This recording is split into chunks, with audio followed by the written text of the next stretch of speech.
Assalamualaikum warahmatullahi wabarakatuh. Halo Lokalpreneur, hari ini hadir kembali seperti biasa akan menghadirkan bintang tamu yang menginspirasi nih para pengusaha lokal Aceh yang akan terus termotivasi dan dapat inspirasi nih dari bintang tamu kita hari ini agar terus semangat untuk membangun usahanya. Hari ini kita akan bicara soal rotan karena ada pengusaha rotan di sini. Ada Ibu Suryati.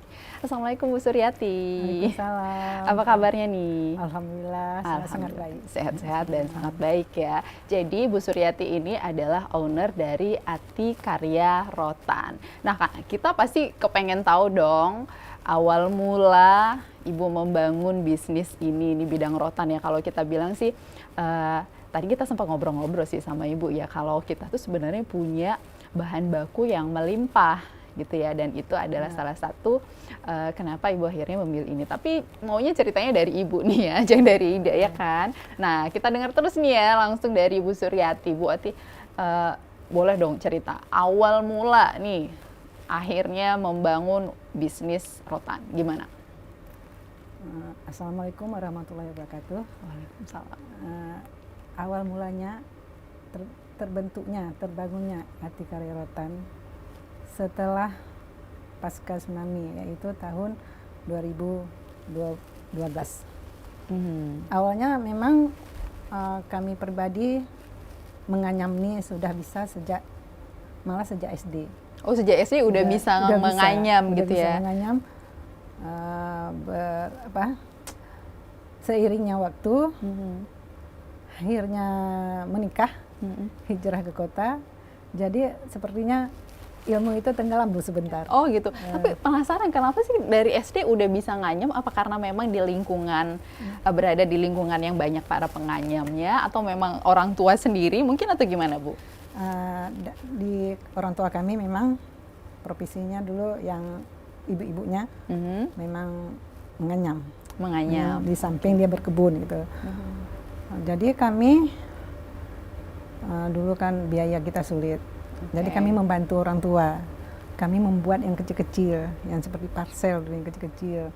Harganya kalau nggak salah dulu 5 perak ya. 5 perak 5 masih perak ya. Masih.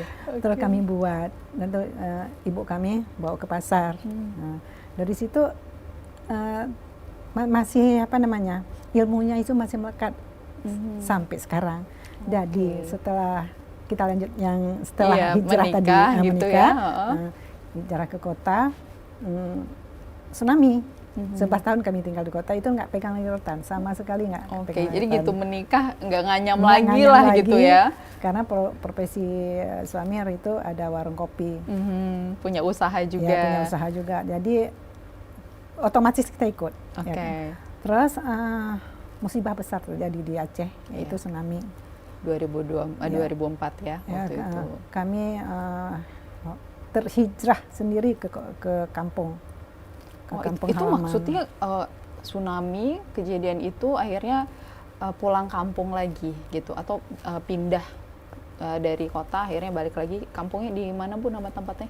Kami di Kedaibing, khususnya Kampung Lamgabuh. Jadi pindahnya kami memang seminggu sebelum kami udah di kampung. Berlibur lah ceritanya. Nah, setelah itu kami nggak balik lagi ke kota.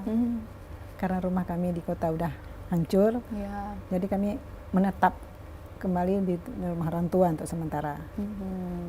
Jadi dalam menetapnya kami di kampung, pertama ya terpuruk kami. Betul-betul terpuruk karena udah nggak ada apa-apa lagi.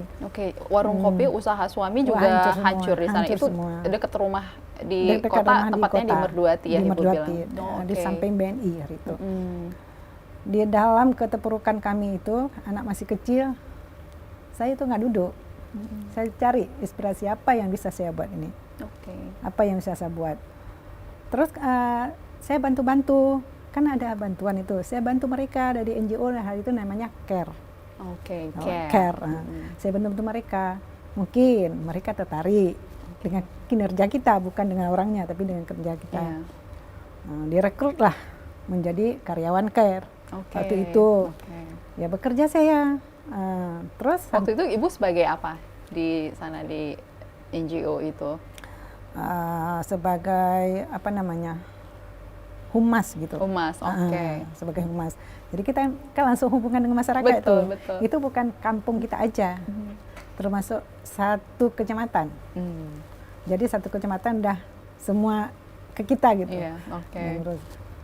Terus dari situ macam-macam program dari mereka, macam-macam program.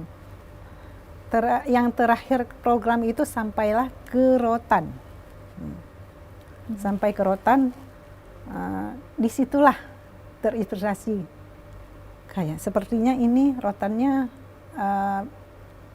bisa membangkitkan kembali ekonomi gitu. Tapi memang saat itu di lingkungan itu, di kecamatan itu memang banyak pengrajin lokal yang udah menganyam rotan sudah, gitu. Sudah karena udah saya cerita tadi dari kami turun temurun. Karena tapi yang berjualan seperti sekarang ini cuman, kalau nggak salah dulu cuman satu. Jadi mereka buat titip ke ibu ini. Jadi kebanyakan orang di kampung itu memang menganyam tapi nitipnya ke satu orang. Belum gitu, ada yang seperti sekarang ini. Sekarang sudah ada sekitar 20 lebih gitu. Yang kalau kita jalan di Kedibing itu kan memang udah rame gitu ya. Nah, dari situ, dari CARE itu ada satu program itu namanya program untuk pemberdayaan perempuan, khususnya untuk yang ibu-ibu janda gitu. Jadi ditanya, apa ini program yang cocok? Dan di rumah, kalau ibu-ibu ini kan lebih kalau bekerja itu lebih enak di rumah gitu. Ya, ibu rumah tangga gitu ya. Gitu. Terus saya bilang, gimana kalau kita perdayakan kerajinan rotan aja. Langsung disambut dengan mereka. Dari situlah mulai kegiatan di Kampung Langabuh itu. Memang di Kampung Langabuh itu tidak kena tsunami, tapi dampak ada. Terus orang yang pertama menerima korban tsunami itu ya kampung kami yang dari Kecamatan Longa. Makanya dapat juga penghargaan kan. Terus dari situ setelah program mereka selesai, saya berpikir kayaknya prospek rotan ini bagus gitu.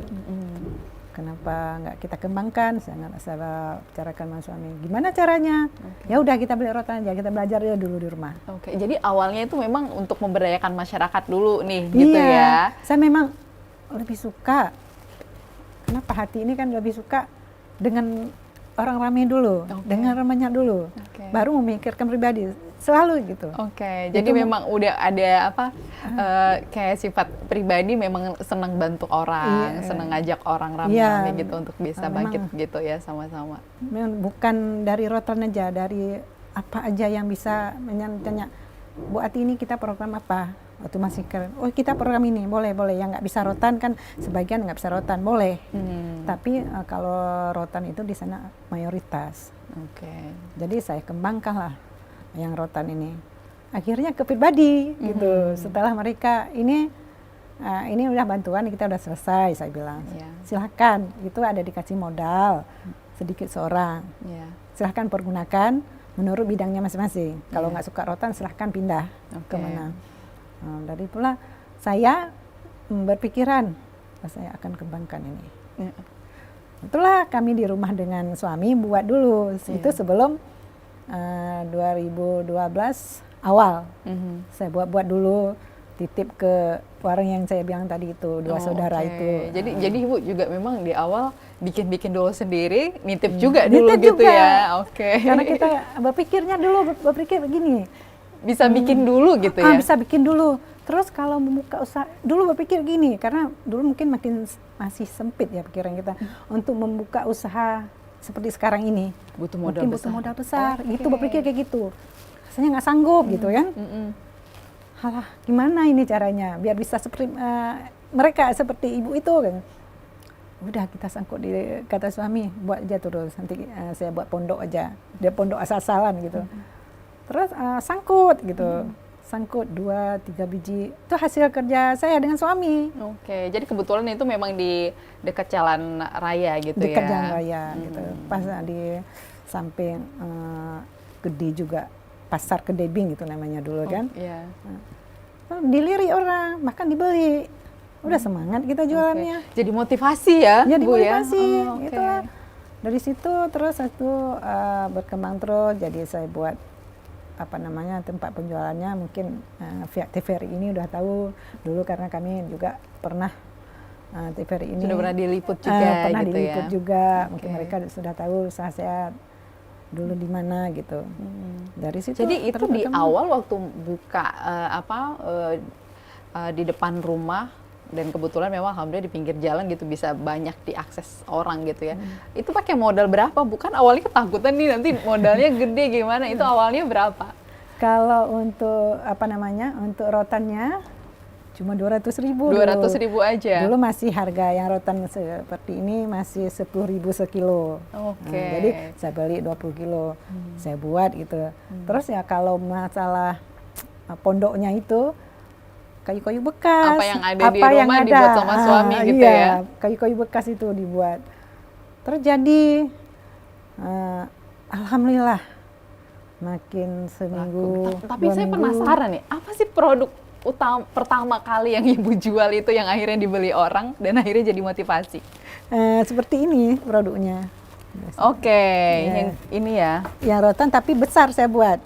Karena saya untuk nekat orangnya. tudung saji, tudung berarti saji ya? yang besar. Yang model besar. Harganya pun sekali dibeli puas lah kita. Mhm. Sampai 200 hari itu kan udah banyak kali 200.000, Iya, betul. 150. Gitu. Apalagi memang ekonomi saat itu memang pasca tsunami kan benar-benar ini ya Bu ya. Ya, terpuruk kan. Oke, jadi produk pertamanya tudung tudung saji, saji. laku, kemudian bikin lagi. Bikin lagi dan bikin lagi. Baru sekitar 5 bulan baru berani pakai orang kerja gitu. Oke. 5 bulan karena kebutuhan semakin Banyak permintaan saat itu gitu. dilihat. Oke, waktu sendiri itu betul-betul sendiri Ibu kerjain. Sendiri. Itu bisa berapa banyak Ibu kerjain dalam 5 bulan itu? Kami fokus 1 hari, kalau yang besar 1 itu. Satu bisa Ibu selesaikan Ya, 1 hari? 1. Itu harus itu karena motivasi tadi itu. Iya. Ini harus selesai. Kalau yang seperti ini baru-baru bikin setelah kami maju dikit gitu kan. Oke. Dapat 5 1 hari gitu. Kalau yang besar-besar itu 1 gitu. Itu suami juga. Dulu kan dia belum beraktivitas, masih di rumah. Iya. Karena warung yang tempat dia jualan juga kena Iya, tsunami. kena ya. tsunami waktu itu ya. Jadi kami di rumah gitu. Oke. Jadi 1 hari 1, 5 bulan pertama akhirnya harus ada yang bantu karena Iya. memang permintaan banyak sekali waktu itu. Udah nggak sanggup kita gitu. Jadi itu berapa orang dari 5 bulan pertama, kemudian ada karyawan sampai sekarang tuh udah punya berapa pekerja untuk menganyam? Kalau sebelum pandemi sampai 12 orang atau 10 orang gitu, paling dikit 7 orang. Karena kan kita kasih rotan nggak bisa ke 1 orang. Memang dia nggak bekerja di tempat kita kasih rotan. Oke, jadi bawa pulang ke rumah, kerjakan di rumah. Terus kita upah per item gitu. Oke, itu memang udah mereka yang memang bisa menganyamkah atau memang di awal Ibu harus training juga? Karena kan pasti Ibu tuh punya kualifikasi khusus ya. Karena kan biasa gitu ya katanya Bu ya, kalau pengrajin itu punya orang tuh belum tentu sesuai dengan apa yang iya benar nggak sih Bu? Benar kan. Waktu itu anak laki malah cowok. Pernah saya ajarin dari nol. Dari nol diajarin. Berapa bulan ya saya ajarin. Pokoknya dia rutin buat. Cuman dia kepang seperti itu belum bisa saya kepang, nggak apa-apa saya ajarin. Saya datang ke rumah dia, bukan dia datang ke tempat saya. Karena dia cowok malu gitu kan. Saya ajarin, kamu bisa, saya bilang. Kamu bisa, insya Allah bisa, coba terus. Saya kasih bahan semua. Dia dalam berapa bulan, belum sampai setahun, dia bisa beli motor 1. Oh, Masya Allah, berarti dia benar-benar menjanjikan. Karena dia, hari itu kan kami yang jualan masih 3 orang. Masih 3 toko. Jadi masih persaingannya masih ini ya, sedikit. Jadi begitu, dia ambil uangnya nggak sekaligus gitu. Jadi kayak tabungannya gitu ya. Gitu. Terus yang lain juga memang udah bisa. Terus tinggal misalnya begini kan belum bisa. Ini kan suami ya nih. Nah, ini tinggal kita asah dikit-dikit gitulah. Biasanya kan mereka cuma bisa buat tudung saji. Tudung saji aja. Berarti produk pertama itu tudung saji. Dan kemudian dikerjakan oleh 12 karyawan itu juga tudung saji aja. Ada juga pot-pot bunga seperti macam ini. Oke. Oh, jadi banyak variasi yang udah bisa dikerjain saat seperti itu. ini. Udah bisa. Udah banyak. Ini kan banyak Bu ya model-modelnya gitu ya. Ini tuh Ibu nyari inspirasinya gimana? Apa memang harus kalau kita lihat di media sosial internet kan memang banyak, tapi kan nggak semua orang bisa buat gitu. Nah itu Ibu gimana? Begini, kalau yang ini kita juga dulu kurang bisa ini kan, tapi kami beli dulu, beli yang udah punya orang awam, yang buka dari untuk pertama, lihat contoh gitu ya. Terus bisa. Ada juga yang seperti itu kan lihat di YouTube, ya yang itu. Yang ini ya. Ini kan unik ya. Ini kan yang kekinian sekarang ya Bu. Iya, banyak yang cari. Betul. Ini bentuknya tuh beda gitu dari yang biasa kan. Ini kan yang biasa mungkin udah lama kita lihat gitu. Ini yang baru gitu. Nah untuk mendapatkan inspirasi buat yang kayak gini itu gimana Bu? Tadi kalau nggak salah Ibu bilang ini yang ngerjain malah suami ya. Gimana Bu boleh cerita? Iyalah, itu sampai sekarang kami harus kolaborasi sama suami. Karena kolaborasi kalau yang dasarnya saya bisa buat. Tapi yang anyam brekele itu harus suami. Harus suami yang brekele. Ini istilahnya brekele ya Bu. Udah saya buat, dia bilang, oh bukan kayak gitu. Itu nggak rapi katanya. Dibuka lagi. Akhirnya dia yang selesaikan. Alhamdulillah tuh Kodam yang Aceh Tamiang, Janto, Bener Meriah, udah pesen gitu ya. Mereka nggak peduli harga. Memang itu agak tinggi harganya kan. Mereka nggak peduli harga. Jadi mereka memang mensupport UMKM bidang rotan ini gitu ya. Dan memang udah rutin juga dipesan gitu ya untuk keperluan mereka. Wah unik sekali sih Bu ya. Udah dibeli juga di Jogja katanya. Beli di Jogja. Dibawa ke tempat kami. Kami nggak mau kayak gini katanya. Ini seperti rotannya bukan ini, maksudnya mereka nggak mau seperti ini.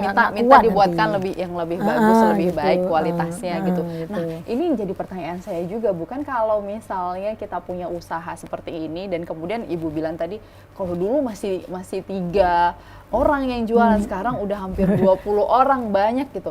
Artinya kan kita tuh harus punya hal yang berbeda gitu, yang khas gitu dari punya kita sendiri, keunikan seperti ini nih lah misalnya gitu.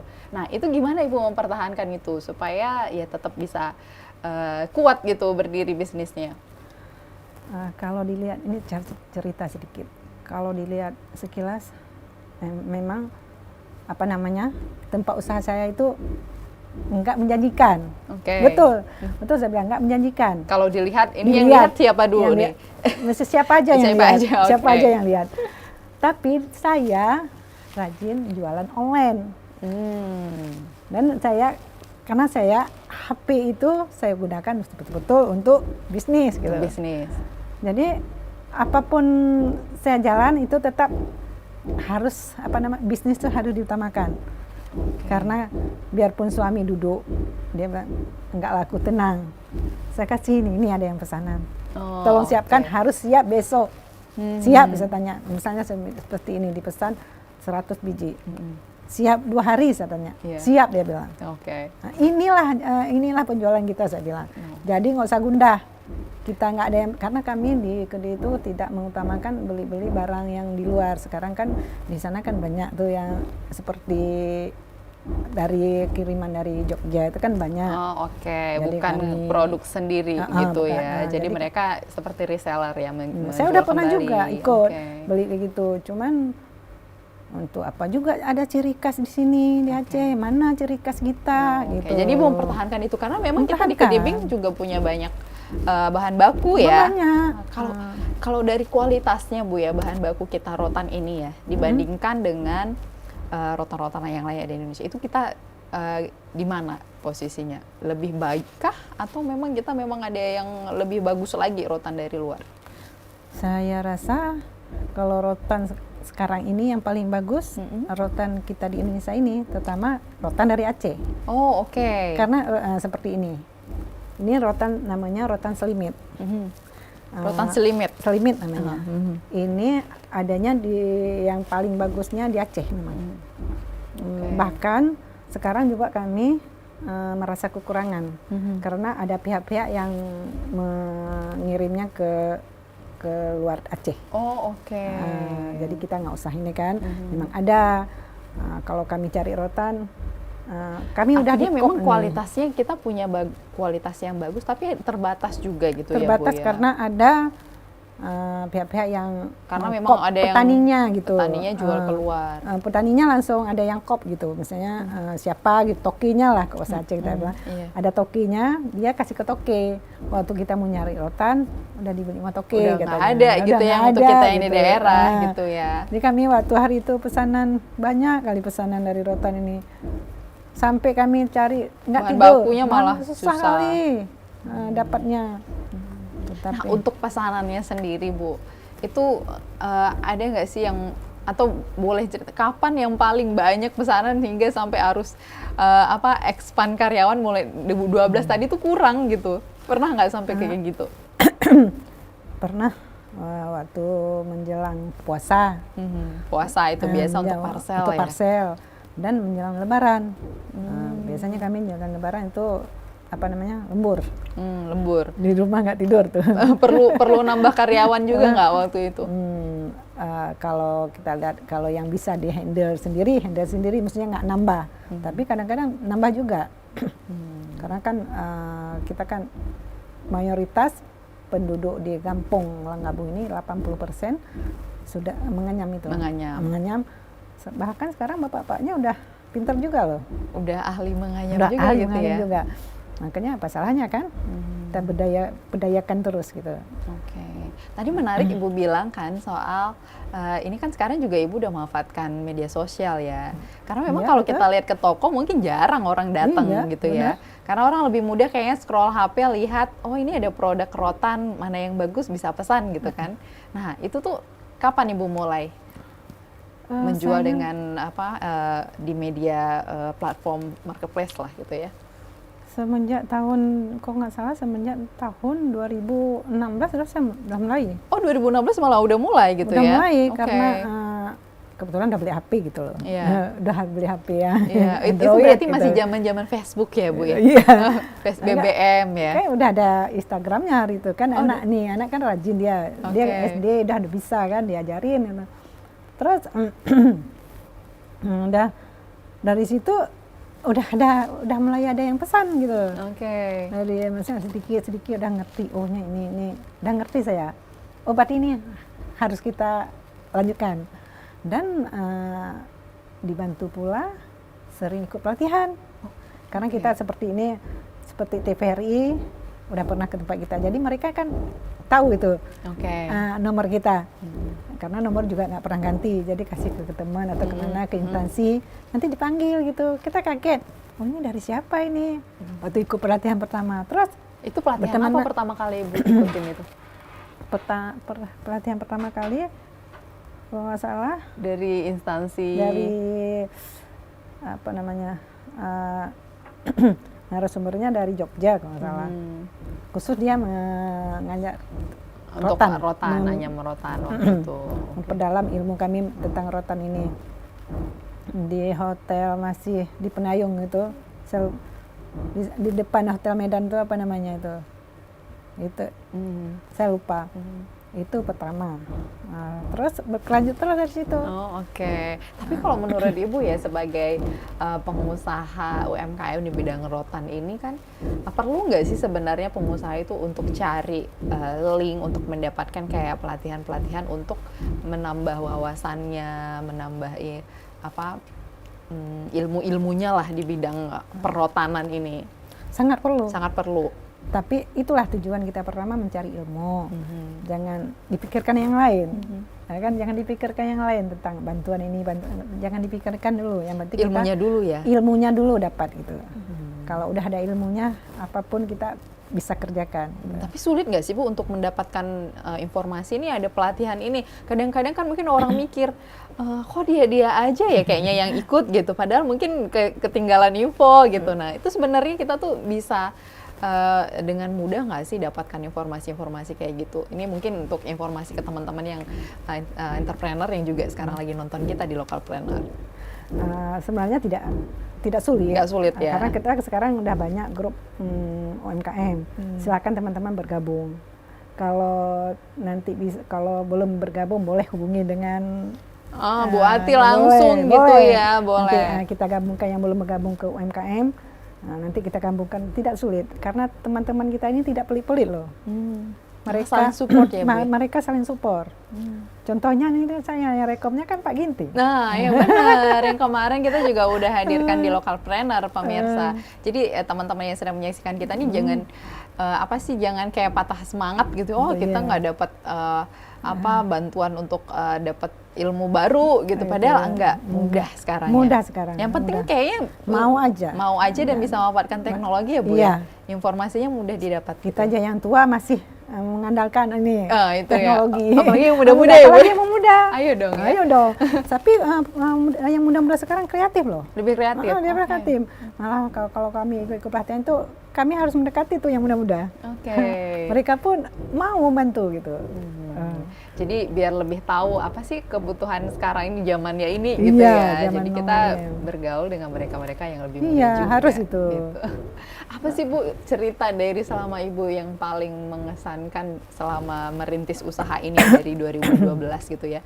Yang paling mungkin bikin Ibu jadi satu pelajaran, wah ini usaha ini memang benar-benar harus dipertahankan gitu karena ada kesan dari satu peristiwa itu. Ada nggak?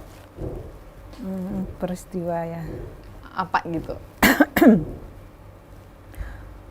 Peristiwanya Oke, pertanyaan sulit ya kayaknya. Sulit ini peristiwa.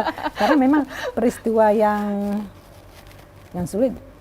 Pasti kalau usaha memang ada sulit itu ada tantangannya ya Bu ya. Yang paling sulit itu kami rasa waktu pandemi.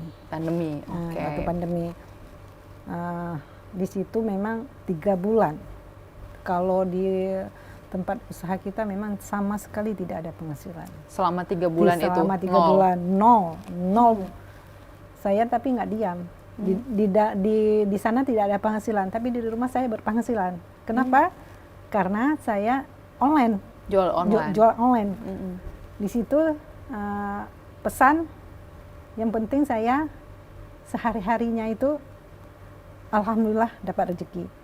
Karena begitu saya antar, karena kan mereka tidak bisa belanja ke tempat kita. Jadi kita yang harus mengantar gitu. Biarpun kita tidak mengantarnya sampai ke rumah. Dengan mematuhi protokol kesehatan, kita jalankan. Oke, jadi kan kita pandemi itu 2 tahun ya Bu ya, kurang lebih 3 bulan aja yang nol gitu. Setelah itu normal aja jalan bisnisnya. Yang 3 bulan itu pun di rumah saya. Di rumah masih jalan gitu. Yang di produksi juga produksi terus. Tapi alhamdulillah setelah 3 bulan itu kadang-kadang ada juga yang bandel ya, tetap belanja. Jadi kami mereka belanja, kami tahu juga, kami kan dengan pakai masker gitu kan, pakai sarung tangan kami kan, tetap kami bilang sama Bapak, jangan bandel. Kita jangan bandel. Ya. Kita tetap menjaga juga karena ya saat itu. Kita cari rezeki di sini, tapi kita jangan bandel gitu. Ya, Bapak nurut hari itu kan. Jadi kita tetap berpenghasilan. Waktu biarpun pandemi. Itu untuk yang 12 orang karyawan? Sama sekali tidak. Nggak bisa diperdayakan saat itu? Kami juga minta maaf hari itu kan, karena memang nggak bisa diperdayakan. Karena pesanan pun cukup bisa kami handle hari itu. Jadi kalau misalnya Bu ya, mungkin Bu Ati ada tips nih untuk planner di rumah yang sedang menyaksikan kita nih. Karena kan bisnis tadi kayak Bu bilang pasti ada naik turunnya gitu ya. Apa sih yang bisa menguatkan kita untuk bisa terus bertahan di bisnis kita? Gitu. Apa yang harus kita lakukan? Yang pertama tawakal. Tawakal. Yang pertama tawakal. dan pantang menyerah. Pantang menyerah. Meskipun sesulit apapun usaha kita, kita harus mencari solusi kenapa usaha kita itu turun. Atau usaha kita naik itu sebab kenapa. Kalau naik itu kita pertahankan, tapi kalau yang turun kita berusaha. Berusaha kenapa itu usaha kita turun. Kenapa produknya tidak bagus, pelayanannya tidak bagus, apapun itu, bukan untuk kami aja kan. Jadi dari mempertahankan dan mengintrospeksi diri juga sangat penting. Dari situ mungkin kami bisa bertahan. Oke, jadi harus introspeksi juga ya. Kalau misalnya ada saat menurun tuh kita kurangnya di mana, salahnya di mana gitu ya, biar bisa memperbaiki gitu Bu ya. Nah ini bukan produk-produknya nih udah banyak ini ya jenisnya gitu ya. Sekarang itu udah ada listnya nggak sih Bu? Udah berapa banyak model yang dibuat atau apa? Ini produknya ada tudung saji, ada tempat buah, ada tempat parcel. Ini kalau ini tuh apa sih Bu? Tas piknik namanya. Tas piknik gitu ya, keranjang piknik gitu. Nah, udah ada nggak sih Bu yang apa berapa banyak gitu? Ada, kemarin saya kirim sama Wawan ya. Sama produser kita. Ada katalognya. Emang udah banyak banget jenis produknya. Udah banyak banget. Oke. Dan yang paling diminati itu sekarang itu apa?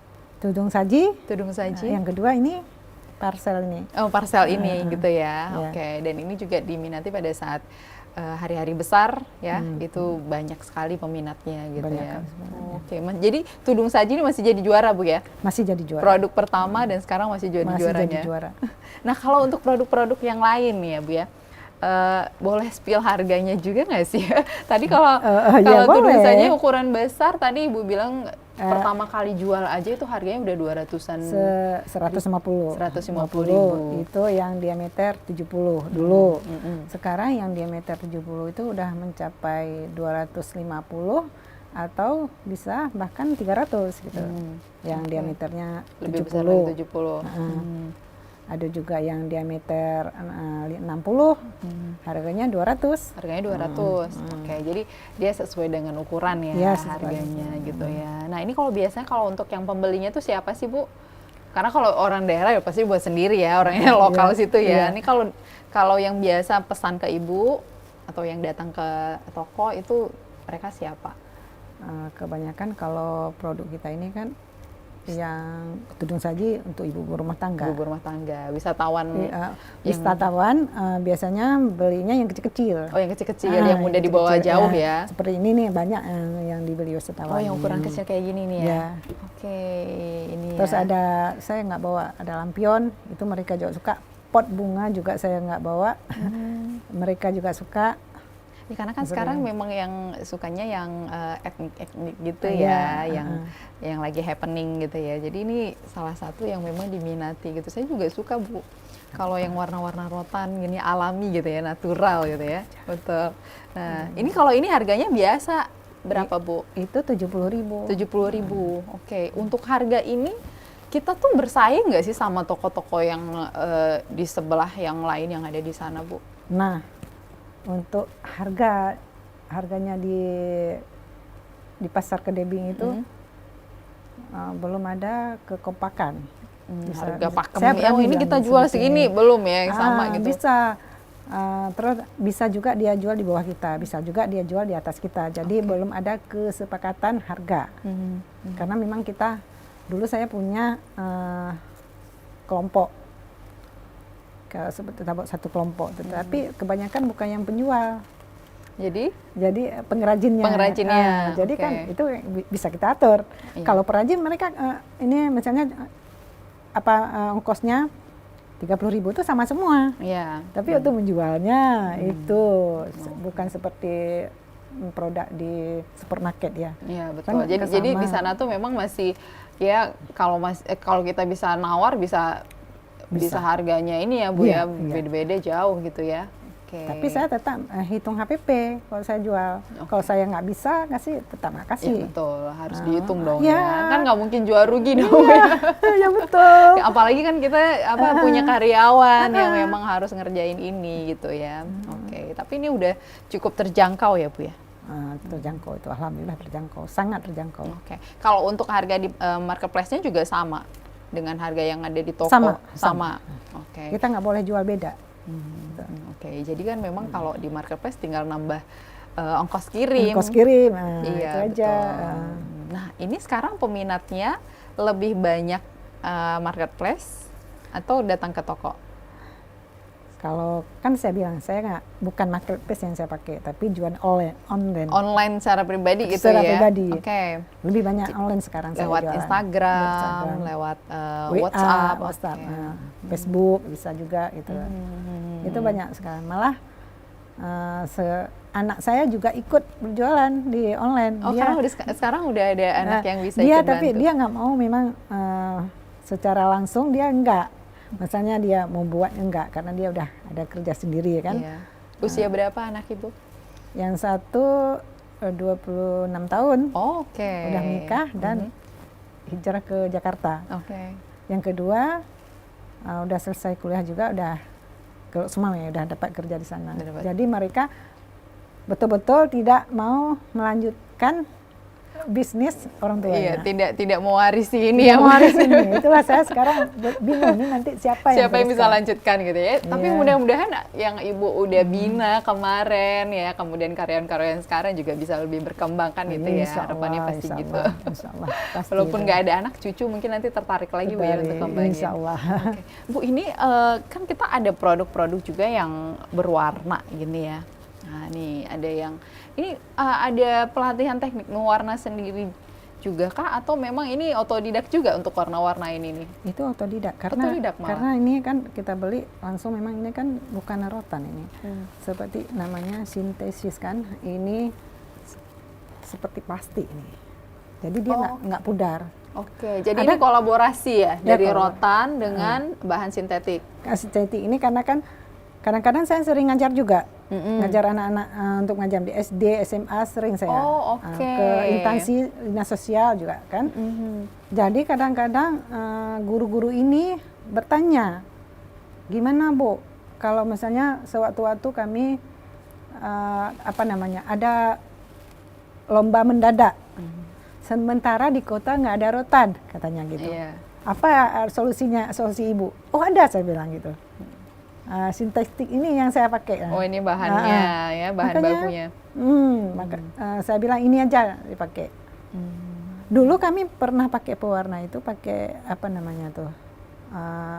yang pewarna kain itu. Apa namanya itu? Aduh, kalau saya ditanya malah saya bingung ini. Yang pakai pewarna kain tapi pudar. Untuk kain. Oke.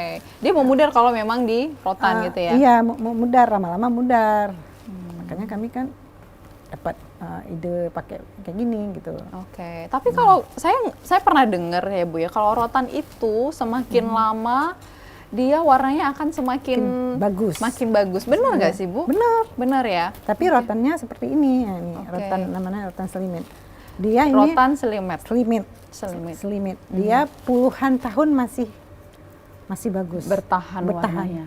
Cuma kalau bersih, kalau kotor bisa kita cuci, balik lagi ke warna aslinya. Oh gitu. Gitu. Ini yang digunakan nenek moyang kita dari dulu ya. Moyang.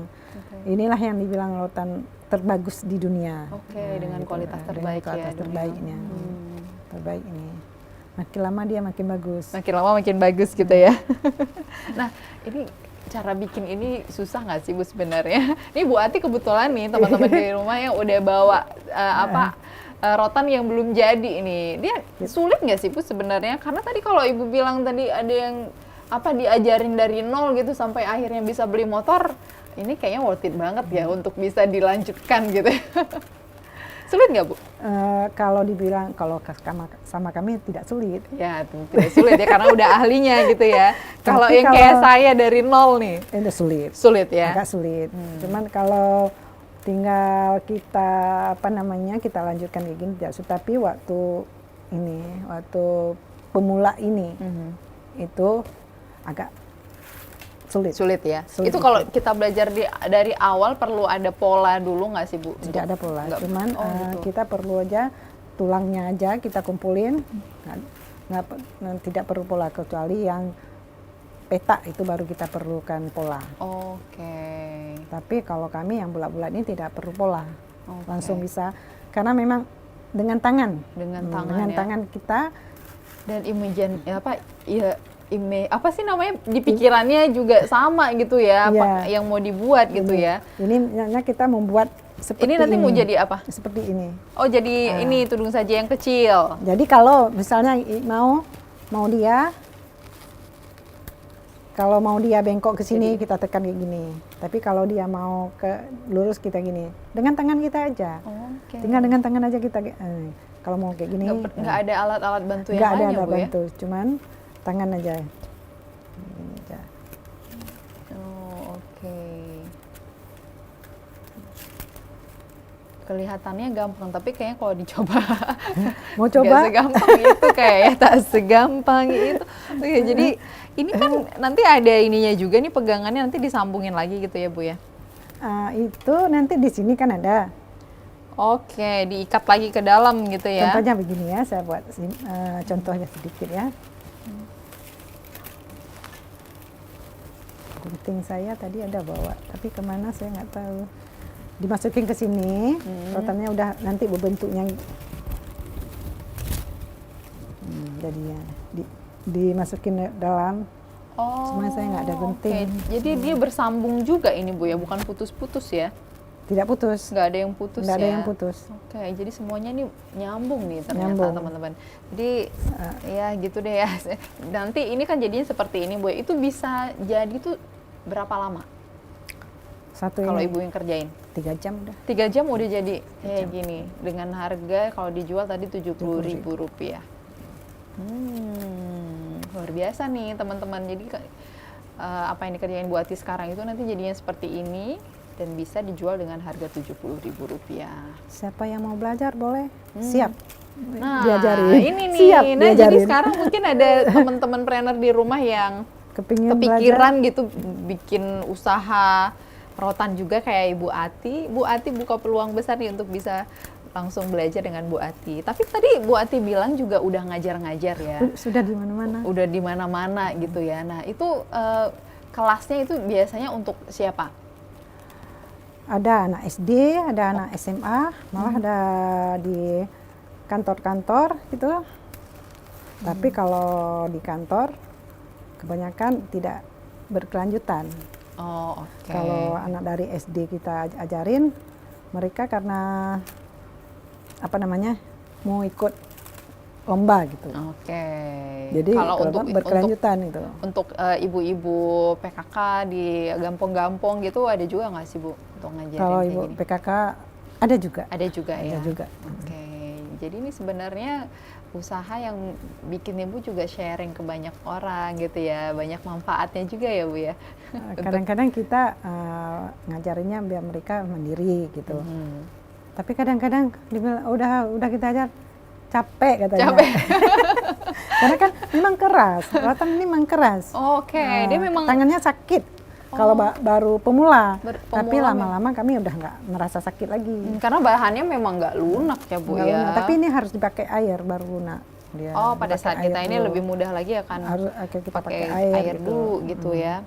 Oh, oke. Jadi ini bisa dilakukan selama 3 jam udah selesai jadi tudung saji. Nah, kalau mau dia warnain, itu dia warnain kayak gini. Ini di awal dulu diwarnainnya atau udah jadi? Udah jadi rotan. Udah rotannya yang Udah kita diwarnai. anyam? Enggak, sudah rotannya yang kita warnai. Oh, rotannya Baru kita diwarnai dulu. baru kita anyam lagi. Oh, oke. Kita selang-seling seperti ini. Ya, tergantung motif apa yang mau kita buat ya, gitu ya. Jadi harus ada teknik khusus juga nih kalau udah ada warna-warna gini, Bu ya. Biar ada oke. seni gitu. Oke. Nah, kalau rotan ini sendiri kita itu kan dapatnya dari hutan ya, Bu ya? Dari Kalau ini dari hutan. Oh, ini yang dari hutan gitu. Nah, itu memang bentuknya udah bisa diolah kalau Ibu beli atau memang harus diubah dulu sampai bentuknya seperti ini untuk bisa dianyam? Kalau rotan ini cuman kita bersih dari hutan, kita jemur 3 hari udah bisa dipakai itu. Kita bersihkan aja, udah siap dipakai itu. Oh, oke. Udah siap dipakai. Kita bersihkan dengan kotoran sedikit, udah bisa dipakai. Nah, kalau untuk bahan baku ini Ibu memang olah sendiri juga atau memang belinya tuh udah diolah sama mereka yang Kita olah, pengumpul? kita beli rotan mentahnya. Oh, rotan mentah.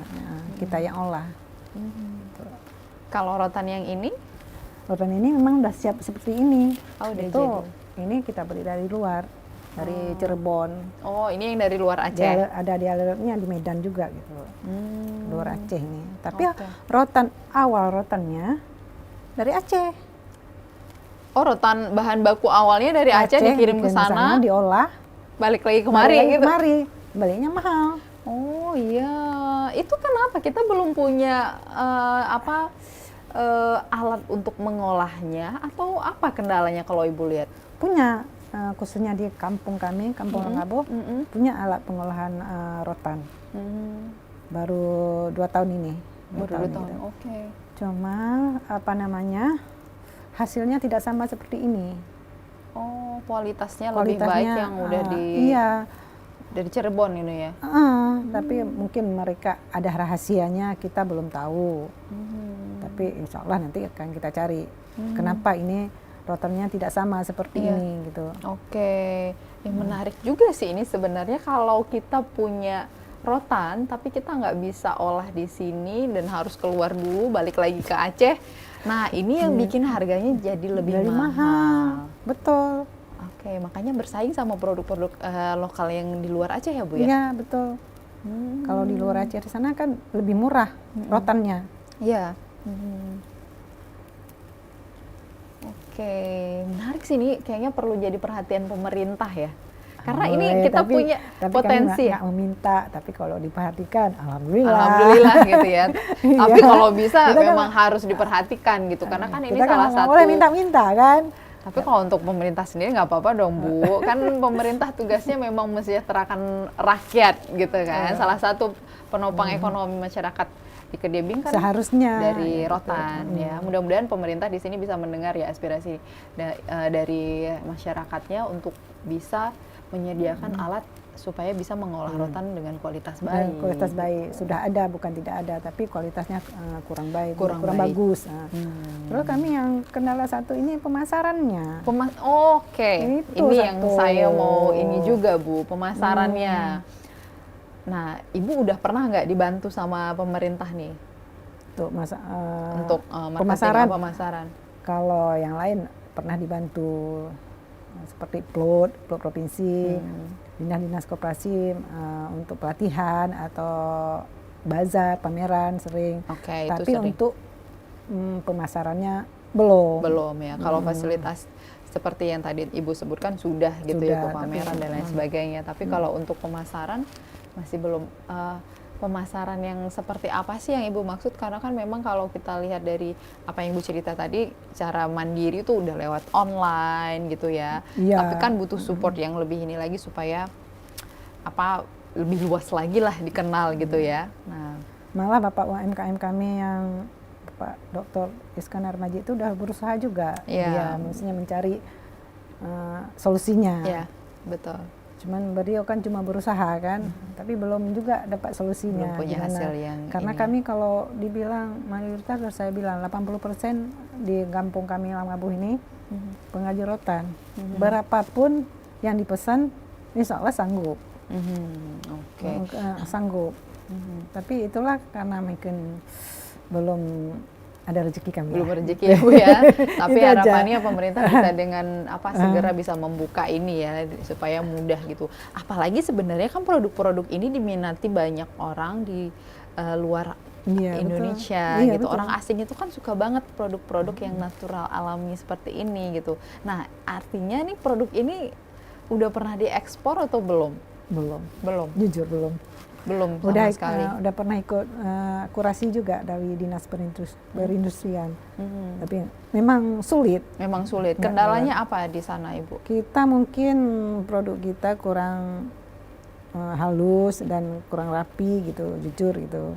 Itulah di situ juga kami sekarang mungkin kalau pelatihan digital itu atau pelatihan marketing itu udah sering, maksudnya udah ngerti lah dikit-dikit. Tapi kalau bisa pendalaman apa namanya? Untuk produksi, pada saat produksi. Ya, itu yang Oke. perlu. Tapi ini nggak bisa 1-2 hari gitu. Oke, Biar jadi kita terkendala tidak bisa diekspor itu salah satunya adalah kualitas Ya mungkin. dari yang kita, padahal sebenarnya kualitas rotannya sudah benar-benar baik ya, karena tadi Ibu bilang ini aja kita udah kualitas nomor 1 lah iya, ya kan betul. di dunia, tapi kita belum bisa menghasilkan produk yang benar-benar Bisa dengan diekspor. kualitas terbaik yang bisa diekspor. Oh iya. Oke, jadi selama ini Ibu kerjakan ini dengan alat-alat terbatas. Iya. Dengan pisau gunting aja gitu. Oke, tapi Dan, sebenarnya memang untuk ada alat-alat khusus rotan, untuk menghaluskan. Itu sebenarnya memang ada. Itu saya kurang tahu. Tapi kenapa di daerah orang di luar Aceh Itu bisa bisa halus? Maksudnya kenapa? Oke. Itu Itu sampai yang sekarang mungkin belum. perlu ada informasi dari Itulah yang pemerintah perlu, yang itu. pelatihan khusus lagi Memang gitu ya. ada yang bilang ini orang kok bisa buat gini? Kenapa kalian nggak bisa? Iya, betul. Tapi saya bilang udah kami coba, tapi nggak bisa seperti itu. Gitu. Kita lihat bagus punya orang kan, Iya. kan kita kepingin. Iya, betul. Karena mungkin kalau dari segi modelnya kita juga bisa bikin. Bisa Bisa seperti bikin. ini kan dari Iya, dari benar. sana, tapi malah waktu kita bikin lebih bagus punya kita gitu.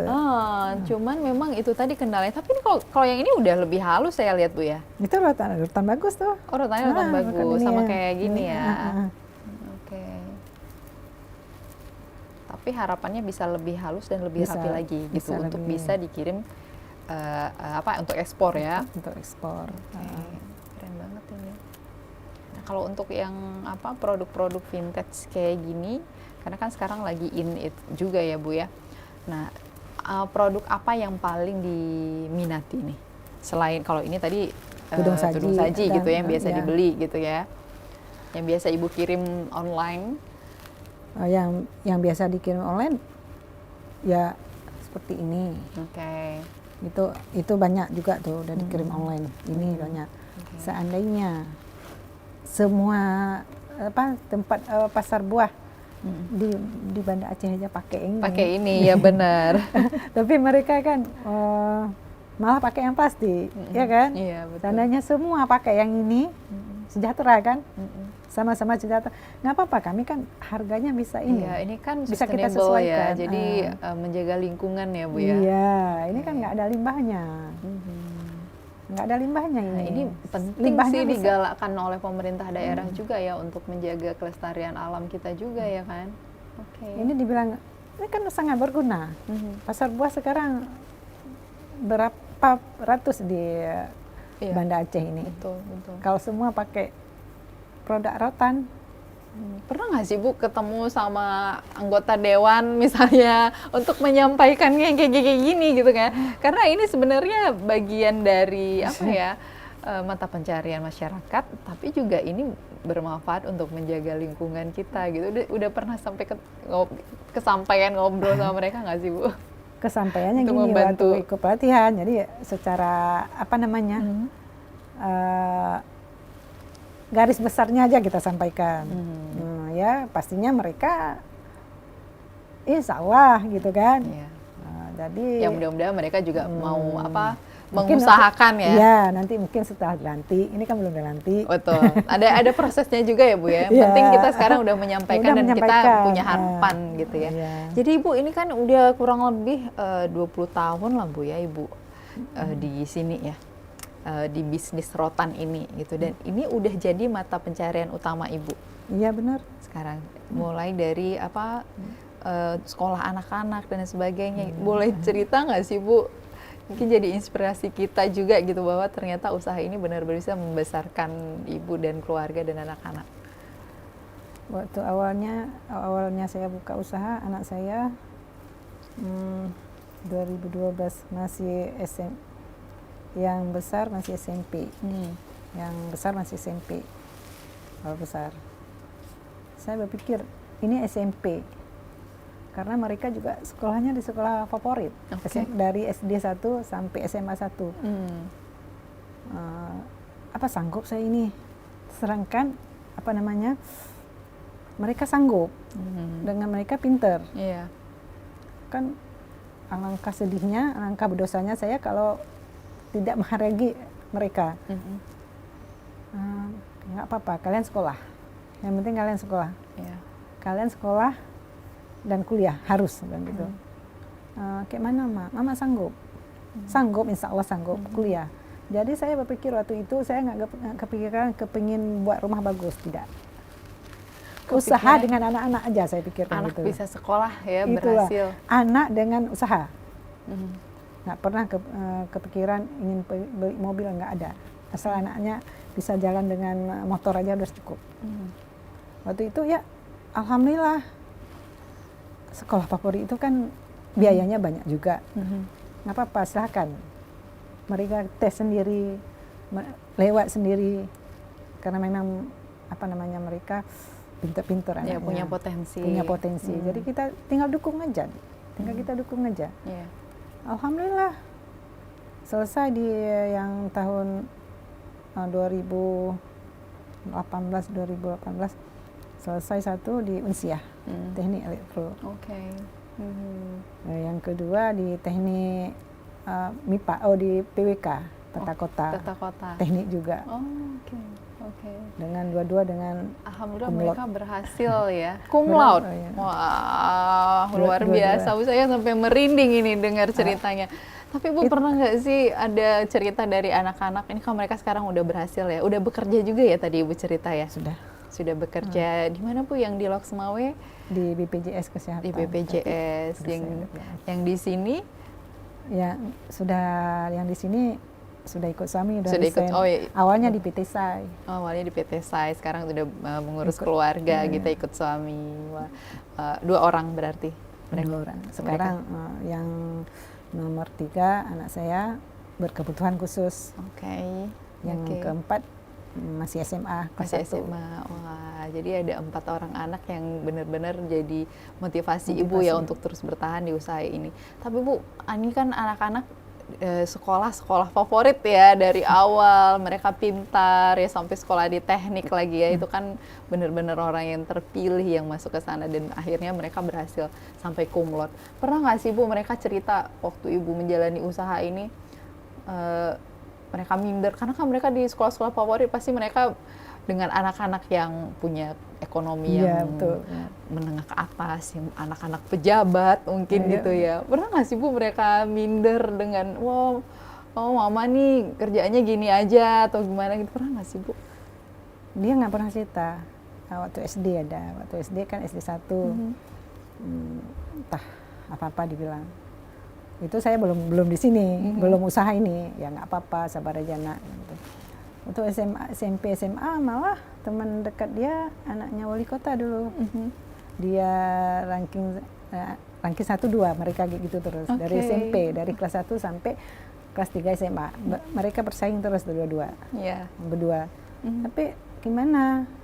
Saya tanya, Jikra nggak minder tuh, bukan sama salsa bila namanya. Salsa. Enggak lah mak, gitu. Enggak, biasa aja dia orangnya, dia enggak. Alhamdulillah, kadang-kadang kita sedih kan, karena kawan dia gitu. Alhamdulillah dia selama dia sekolah tidak pernah merasa dia karena oleh. Saya bilang harta itu bukan segala-galanya. Yang penting kalian pinter, kalian sekolah yang benar. Jangan mikir yang lain-lain.